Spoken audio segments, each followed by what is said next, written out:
Good morning. So I usually talk with my hands and I wander a bit, and Sean asked me to stay in the light, so you can keep me honest a little here. I'm going to do my best in about 29 minutes and change to explain a bit of what we do in GP in Georgia Pacific, a little bit about the Collaboration Support Center, a little bit of clarification on our partnership with Guardian, which, by the way, is one of the most important things that we do, I think, as a service. So first GP, again, if you're not aware, 120, I believe, sites, 140 sites globally, mostly North America and Canada and US specifically. Tissue, towel, liner board. We have finishing corrugated facilities, building products like lumber and plywood, gypsum, things of that nature. So you can see our annual revenues there, so on and so forth. Myself, again, Dave Bonfante. So I've been with GP about 15 years. I started off in Cedar Springs, Georgia, and I'll tell a bit of a war story on that here in a minute. Various reliability and maintenance roles. Right now, I lead the asset health out of our Collaboration Support Center. So what is CSC for sure? What is the CSC? I'm sure that's going to be the first top of the mind question. The CSC is a capability. It's an entity that Georgia Pacific has set up to solve problems within our business in our manufacturing operations. So we are a operations support group, and maybe it's easy to define it by what we're not. We're not a think tank. We don't go out and hunt for new tech in and of itself. We don't try and invent things, different ways to use tech that we find in the marketplace. We really are sponsored by our site saying, here's a problem, here's what it's worth, now go solve it for me at scale. Right? That's probably the biggest thing I would leave you with, a bit of sort of what the CSE is in a nutshell. I lead the asset health team, so condition monitoring across electrical and mechanical asset bases, fixed equipment. We have a lot of deployments, not just in vibration analysis, although today we will probably focus there a bit. It certainly is the most ubiquitous out of what we do. I'll let Mo, my colleague here, get into a bit on the stats, on where we're deployed, what our sensor count is, what our balance of services is for GP. But again, I don't want to underscore that one of the most important things that we do out here is we actually service a sister company. So Koch Industries, we are a subsidiary of Koch and GP. So is Guardian Glass, and we provide a service to Guardian Glass as our customer.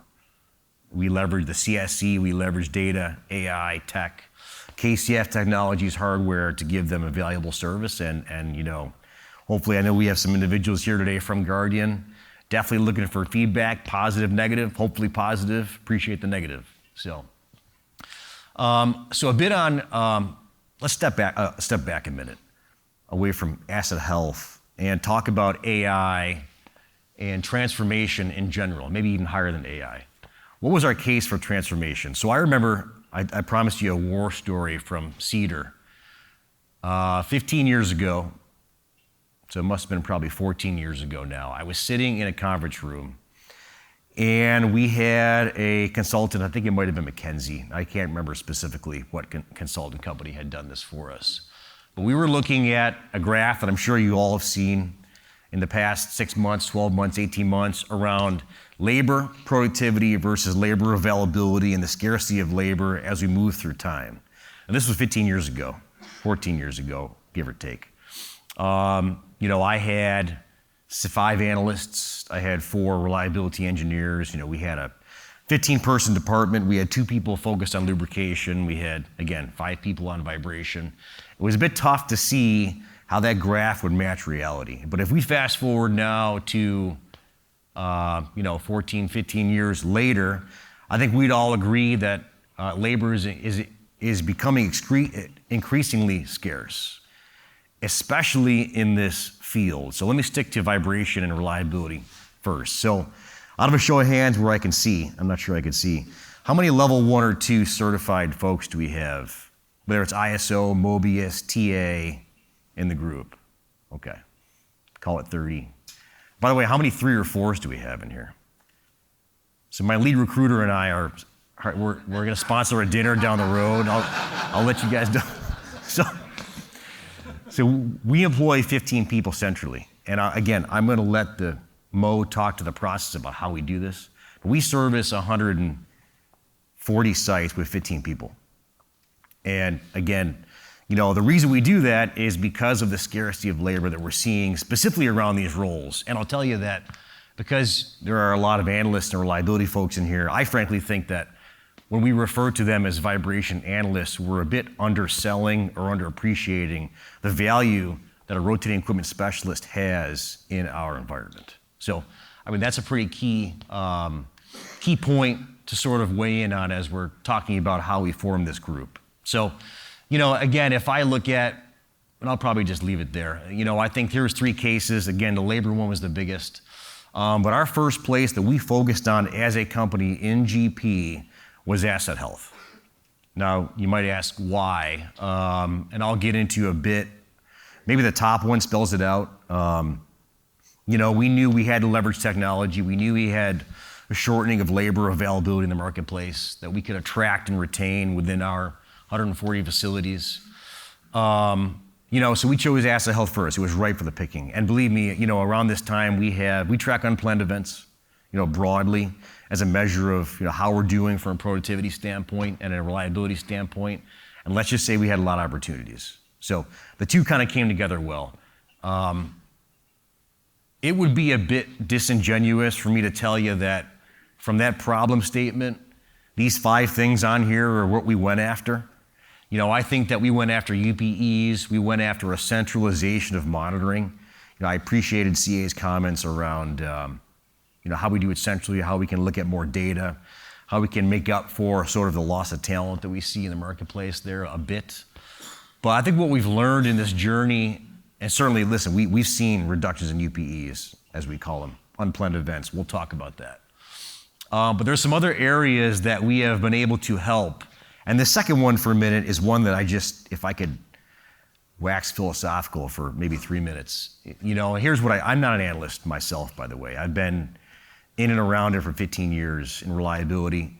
I have analysts that work for me that are much smarter than me, that could diagnose machine health and asset problems, and I'm still asking where the bearing is, to be frank. But I do know this after having worked in this segment for a while. I see this interesting dynamic happening within our organizations. So if your plants are like ours, our stakeholders on our machines, at our plants, running the operating areas, they're in charge of when to go down, what bets to make around whether assets will make it.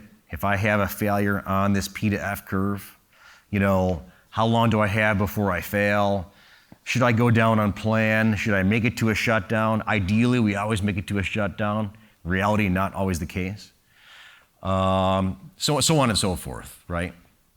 And we, meanwhile, at our sites still have vibration analysts / rotating equipment SMEs. But here's what I think happens as we learn and grow in this field. I think we've all been, most of y'all in the vibration field, either Mobius, TA, these other training bodies. I perceive that we get together and say, listen, we don't have an 8-ball. There's no magic crystal ball. What is your response for being asked when someone's going to fail? Who wants to volunteer? So what's the typical response for being asked when someone's going to fail? Just shout it out. I know what it is. You get the phone call. Yeah, you get the phone call. I don't have a crystal ball. I can't answer that question, right? Which is true. We can't guess here. We see data as it is today, but we can't see the future. However, we're asking our stakeholders to make bets on how long an asset will run without that failure knowledge. And if we have vibration analysts that won't answer that question to the best of their ability, who have seen the failure 100 times, and we're asking stakeholders with no failure mode knowledge to make decisions on running an asset, there's a bit of a, I don't know if dichotomy is the right word, a bit of a push and play going on that we are trying to overcome with the CSC. So I'm not saying that we guess, but I'm saying that through this centralized group, we're able to help our operating leaders manage risk by letting them work with us to make that bet, right? We're not guessing. We don't have an 8-ball, but that's been a huge, huge win in terms of how we do things centrally. We're able to do QA with continuous data on assets that start back up out of shutdowns. And this talent position thing, I guess, if I left you with something, gosh, it's just hard across 140 sites to recruit and retain at those sites, especially the levels that we used to have. And we used to have 3, 4, 5 ISO, 2 through 4 analysts per site, whether it's Monticello, Nahiola, Savannah River, we have a site, Brunswick, everything to the West Coast. We just can't get that anymore. Even absent the CSE being in existence and absent KCF, we would be having a serious attrition problem with just that type of role. So we have found that we can recruit and retain people centrally to do this monitoring effectively by utilizing AI, tech. KCF's a critical enabler to allow us to do that, and it's kind of been better overall. In the end, I think that between the labor productivity piece, helping make the bet piece, ultimately we're here to make our SMEs more efficient at what they do. And a gentleman earlier said it perfectly, so I'm not going to amend it. If I have a 25-year rotating equipment specialist or a 15-year or just a generally smart individual who's good at problem solving, I probably would rather they would not walk around with a box and a broomstick and an accelerometer. So, ideally that's where we're at, is if we can't retain 4, we can retain 2, and those 2 people can be excellent problem solvers. So that has been and always will be our sort of goal. With that, enough babbling. We'll get into the meat and sort of a bit of how this works. I'll introduce my colleague Mo here. Thank you, David. Hey, everybody. My name is Mahmoud Farhat. Everybody calls me Mo for ease of pronunciation. I've been working with David for the last 3 years now as a part of the CSC. I lead the remote engineering team, and together with the vibe analysis team, we build, we develop, we sustain the service that we provide to our sites. Before I joined the CSC, I worked for a number of years with in one of our pulp mills in Perry, Florida, middle of nowhere, Florida. And I was fortunate enough to work very closely to a very talented team of vibe analysts, 20 plus years of experience in the field. And I'd like to think that we had a very well-designed vibe analysis program going on. And we would go collect our data, come back, plug our analyzers in the computer, go through point by point, everything is good. And then, wherever we find issues, we hand those to the maintenance and ops team and let it go through that maintenance workflow process. However, with having very talented people, very well-designed program, we still had a good amount of unplanned events. That was a weekly occurrence. And every time that happens, we get invited to an official root cause. We get asked about what we see in vibration or what we saw in vibration. Look at the data. Well, look at that. Last time we looked at it, there was nothing going on. So that was a typical answer that was accepted. We will say that. Everybody's happy. Everybody's content. We move on until the next unplanned event happens. So that's how things were done for decades and continue to happen now. For us at GP, that kind of changed when one day Matt Cowan, I can't see you, but he came knocking on our doors with a V2 KCF sensor. And it was a neat device, something you can just stick on a piece of equipment, and then you go log into this website, and here's your data 24/7. So we knew right then and there that there's an opportunity here, right? All of our issues that we used to deal with in a traditional vibration analysis program, well, now I have this device that is easy to install and sending the data to a cloud-based platform that I can just log into from home and see how my vibration is doing. So that was a game changer for us. So at Foley, we installed 300 sensors in the beginning, and we used it for a little bit. And fast forward to today, we have about I want to say across the board, between Guardian and GP, we have 90,000 vibration sensors out there. Most of those are KCF sensors. So with all of these sensors out there, we're talking about, let's say 70,000 sensors that we have in GP and Guardian. There's a massive amount of data that gets sent from these devices to the cloud every single minute, every single second. And it's very important for our process to be sustainable, is to have a reliable piece of equipment, reliable hardware that we can rely on. If we just look at the big picture, if say 5% of my sensors aren't working properly, or I'm having issues with a number of sensors, I'm talking about thousands of missed opportunities that we are missing out on. Data that we are not seeing, equipment that might be in danger of failing at any point because of the lack of reliability. So thankfully with the KCF system, sensors, base stations, that wasn't an issue. That was actually one of the best things about having these sensors in, is that they were very reliable for us, very robust, and helped us a lot. That large amount of data also needed a robust pipeline that is reliable across all the different stops where that data will be. So from the sensor to KCF's cloud, from KCF's cloud to GP's cloud, from GP's cloud down to our users, we needed everything to be working properly. And we needed that to be as real time as possible. We can't afford having data that's coming to us an hour after it's captured in the field. Otherwise, we miss out on the continuous part of what we're trying to do. So to help us go through that large amount of data, we knew early on that we need something to help us carry that workload. We cannot afford to have 15 people look through 60,000 trends every single day. So that's when we started trialing with AI models. And that data is processed every single day. We go through AI models, and out of the 70,000 sensors that we have out there, we may have a couple thousand that needs to be looked at today.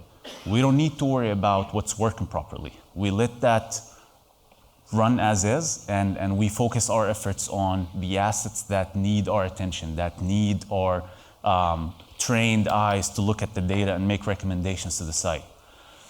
So after that, we have a very talented group of vibe analysts working with us in the team that then take these outputs and go through every single alert that we have using our vibration analysis tools.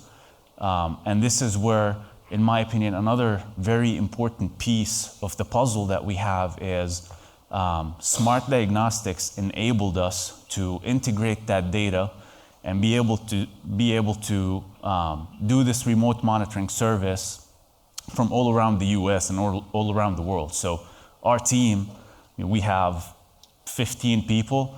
In Atlanta, it's just me and David and a couple more people. Everybody else is just all over the US doing this stuff. So it was very important to have something as robust, dynamic as smart diagnostics. And not just that aspect of it, but also the data that we see in smart diagnostics also needs to be at a high standard, because we're not using it to say there's an issue or there's not an issue. We're actually using it to say there is an issue and here is what the issue is and this is how you fix it. So we needed to have a good clarity of data and good resolution so that we can take it and then do our analysis with. And then after we find the issues and deliver them, package them and deliver them to the site, we also need talented people on the other end. So we needed to have good maintenance techs, good reliability techs that we can depend on to take the information that we provide them and then do something good. Make sure that we follow through the rest of the process and carry this information to the end prevent something from happening again. We want to fix the issue and make sure that it doesn't happen again. And this is one of the most important aspects of doing what we do. I'm pretty sure, we've all been in situations at our sites where when someone comes from outside of the facility, it's always labeled as corporate, right? And I remember we would have people that are trying to help us, but then the general atmosphere, the culture, how we're used to having things, I don't want someone who doesn't know how things are done here tell me what I need to do, right? So we needed to overcome that issue as well. And we did that by working very closely with the site resources. We feel comfortable picking up the phone and calling anyone if we needed to. They feel comfortable texting us, emailing us, calling us if need to as well. So working as one team has proven to be one of the most important things to make this service successful. Otherwise, you have a great vibration analysis program, a predictive maintenance program, but that's not really solving any issues if it doesn't follow through all the way to the last person, to the scheduling and planning process, to the actual repairs, and do the follow-up work of root cause analysis and make sure that everything is taken care of from there.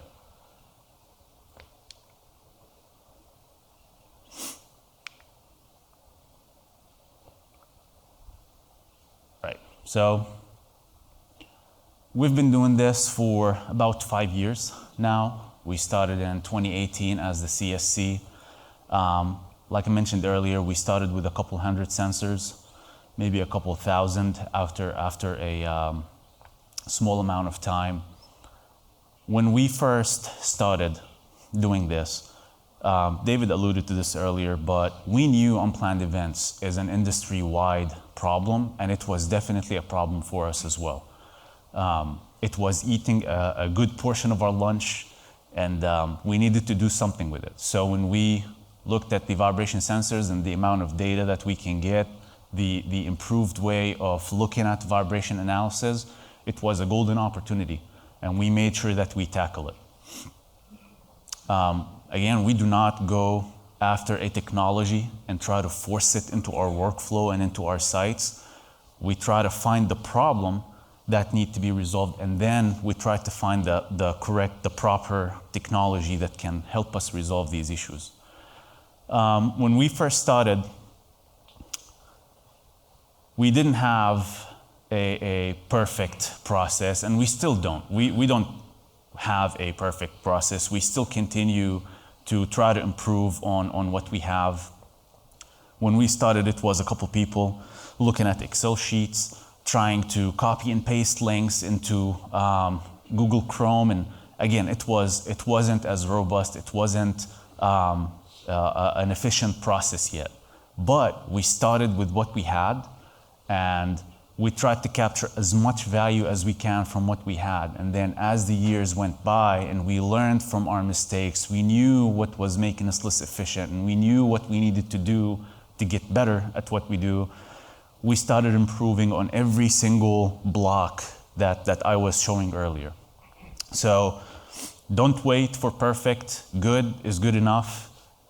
Just start with what you have and work your way to a better, more efficient solution in the end. I guess I'm gonna get to David in a minute again. But one thing I wanted to mention is KCF. Thank you for the partnership over 5 years now, and just by you guys innovating your solutions, that's helping us do better. And also, you've always kept an open ear over the years for any feedback, anything that we thought could be something that would improve not just what we do, but what everybody else can do as well. So thank you, and looking forward to many more years of this partnership. Thank you, everybody. Good job. Thanks, Mo. So, I think it's interesting. I'll get into more lessons learned here. I mean, this bottom line does say it all. I mean, good partners are critical in what we do. The CSC has a privilege, and the businesses in our company have given this to us, to do the vetting of hardware for the organization when you're talking about scalable use cases. And, I think that I myself had about 2 years of robust, intense learning to figure out what the heck this cloud stuff was and what APIs are and how we move data and all this stuff. But in the end, I think it's important to note out of the CSC that we do have to have chosen suppliers for different reasons, moving data, things like that, reliability, service, some things that I'll get into here. So, I think 6 years in, here's what we've learned, and I might jump around a little. 60,000 sensors at scale across GP and Guardian. The first deployment was in Foley, and Matt Cowan's getting a lot of shout outs today, so I want to give him another one. I can't remember, Matt, if we had a deployment process, if we didn't have a deployment process, if we kind of just shotgunned it, but I can tell you this, that through the first, I think, 2, 3, 4 deployments of 1,000+ devices, you realize the need to have a more robust partnership around deploying hardware at scale. You can't just go stick these things out there any which way and think they're going to work. And I think as a corollary to that, we've developed standards that we both share when we're helping sites deploy. 140 sites, I don't think that includes Guardian either, and those are going on today. So it takes a lot of back and forth communication. Frankly, we work with a lot of suppliers out there in the marketplace. Some suppliers, when you ask them a question, are going to send you an invoice and look for a PO before they take a phone call, right? And so that is not the type of partner we prefer to work with. Mutual benefit says that we'll pick a partner at scale because they make sense, and we'll have a good service relationship, and we have that with KCF. I think it's always important for companies to know where they are competitively advantaged, I guess I'll say, in the marketplace. And so I know that Jeremy has considered that, and his great leadership team are branching off into a lot of areas within reliability that are awesome. And I'll tell you that I'll speak to the nature of our partnership in a minute, but I respect the heck out of that. I think if you ask me, and maybe some of this is just predicated on how we partner with KCF, where we believe they are competitively advantaged is this moving data reliably piece. That is probably the most important thing that we look for out of partners, being that we have this thing called a CSC and we have tools and services. I think that when we first started this journey, it was 2 people and a computer and a phone call. It was kind of a nice to have. We were kind of tinkering, if you will. This thing is table stakes now across 140 sites. We need 99, what is it that Amazon says, 99 reliability, I think it is, around our data infrastructure. We need people that are providing a service that are at the top of the game at all times, and we need a robust feedback process. So they certainly enable us to do what we need to do on an everyday basis. So some results. So here's some things that we've seen. I guess just some nuggets I would leave you with. Interestingly, smaller facilities within our business, and maybe by small, let's say converting, some of our building product sites, especially ones that haven't had a robust sort of staffing around reliability and asset health individuals, they have been extremely quick to adopt. And the reason should be obvious. I think that if I look at where I came from out of Cedar, we had 4 expert analysts, So the need for somebody sitting remote telling me what I already know, maybe you could argue was marginal. Now, I would say it's not marginal and it's value added, but in the end, I think that we've done a good job as a company in doing the change management required to get people on board, to make it table stakes.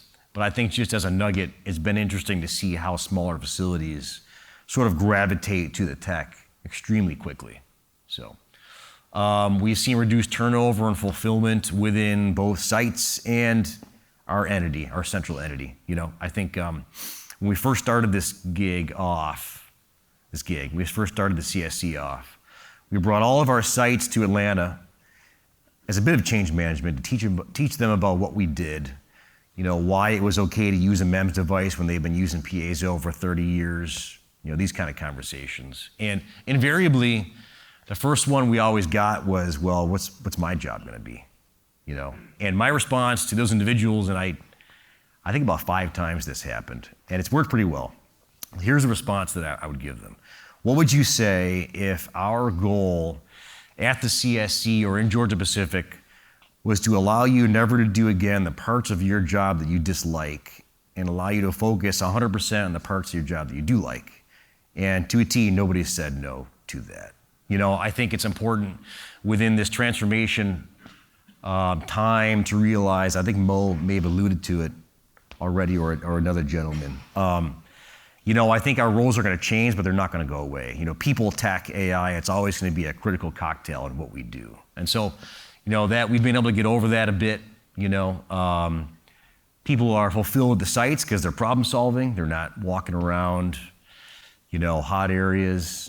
In some cases, areas that are unsafe. I mean, it's been a huge safety play for us. And people centrally have multiple sites they manage. And they can do that at scale because we have good hardware, we have good data systems, we have some secret sauce in the background, you know. And I guess as I look at 1 minute left, I can't get into the weeds too much on everything we do, but, you know, promise later on, if you corner me, we can talk a bit about, you know, the what for sure. If it's the how, we can talk about maybe some of that. Maybe some of that's proprietary, but we'll get into that. In the end, we have in a 5-year period experienced over a 50% reduction in UPEs since we started this program in our company. That's a lot of money, by the way. You know, we don't give specific figures. You know, much to the chagrin of KCF, I think we've had this sort of comical back and forth a lot around, well, what's our cost avoidance, you know, and I get it. But that's a lot of money. You know, and the other, I think within that, it would also be, to use the word disingenuous again, to say that was all due to monitoring. You know, I think condition monitoring really turned the lights on around other operations excellence opportunities. So where to go focus around craftsmanship, precision. They're experiencing the same labor drain that we've seen in the condition monitoring space, both internally and contracted maintenance, as an example. You know, blocking and tackling like lubrication. Those things combined with a good monitoring program have gotten us to where we are today. So, you know, with that, I think, you know, I look forward to having a good, robust conversation with y'all. Thank you for having me and myself and Mo give the opportunity to talk to y'all, and we'll talk again soon. Thanks.